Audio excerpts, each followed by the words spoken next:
पूर्वी भारत के समुद्री किनारे पर बसा है पुरी। हिंदू धर्म के 4 सबसे पवित्र धामों में से एक।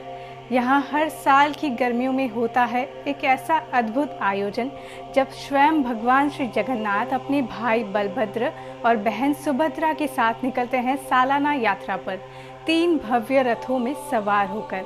इस दिन पुरी की शांत गलियां एक विशाल मेले में बदल जाती हैं। यह केवल एक परंपरा नहीं है बल्कि आस्था, इतिहास और कला का पुनर्जन्म है जो हर बार नई ऊर्जा और उल्लास के साथ जीवंत होता है। आज हम जानेंगे इस मंदिर से जुड़े 5 ऐसे रहस्य जो आज तक वैज्ञानिक भी नहीं समझ पाए। मंदिर की ऊंची चोटी पर हर दिन एक ध्वज फहराया जाता है, पर हैरानी की बात यह है कि यह ध्वज हमेशा हवा के विपरीत दिशा में लहराता है। भले ही हवा किसी भी दिशा से चले, ध्वज अपनी ही दिशा में बहता है। यह संसार के नियमों से परे एक रहस्य है। दिन में कभी भी देखिए, मंदिर के मुख्य गुंबद की कोई परछाई जमीन पर नहीं दिखती। ऐसी वास्तुकला का रहस्य अब तक एक पहेली है। क्या ये अद्भुत गणना थी या कोई दिव्य शक्ति?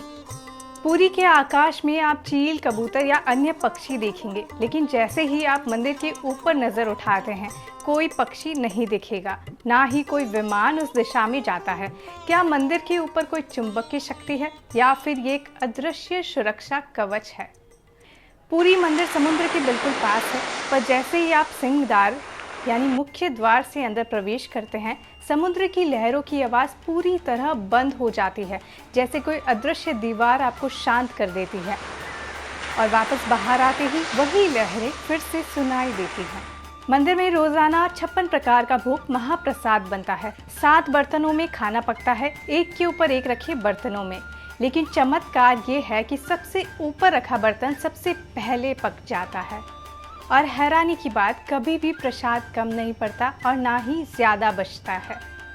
जगन्नाथ मंदिर की मूर्तियाँ पत्थर या धातु की नहीं बल्कि विशेष नीम की लकड़ी से बनी है। इन्हें दारू ब्रह्म कहा जाता है। एक विशेष परंपरा नवकलेवर के तहत हर 8 से 19 साल में, जब हिंदू पंचांग के अनुसार आषाढ़ महीने में 2 पूर्णिमाएं आती हैं, पुरानी मूर्तियों को विधि विधान से बदला जाता है और नई मूर्तियां स्थापित की जाती है। इस प्रक्रिया में पुरानी मूर्तियों से एक रहस्यमय ब्रह्म पदार्थ को नई मूर्तियों में स्थानांतरित किया जाता है। यह प्रक्रिया अत्यंत गोपनीय होती है, जिसे केवल कुछ चुने हुए पुजारी ही कर सकते हैं, और वे भी आंखों पर पट्टी बांधे होते हैं। यह घटना परिवर्तन और नश्वरता के हिंदू दर्शन का प्रतीक है।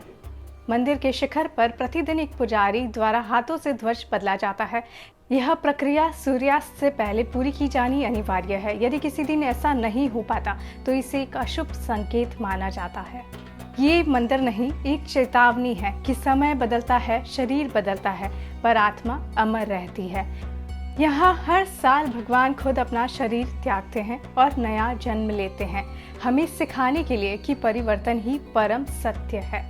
जगन्नाथ मंदिर की दीवारों में जो ऊर्जा बहती है, वह सिर्फ देखी नहीं जाती, महसूस की जाती है। रूह के उस हिस्से तक जहां इंसान अकेला होता है और ईश्वर से मिलता है। जय जगन्नाथ।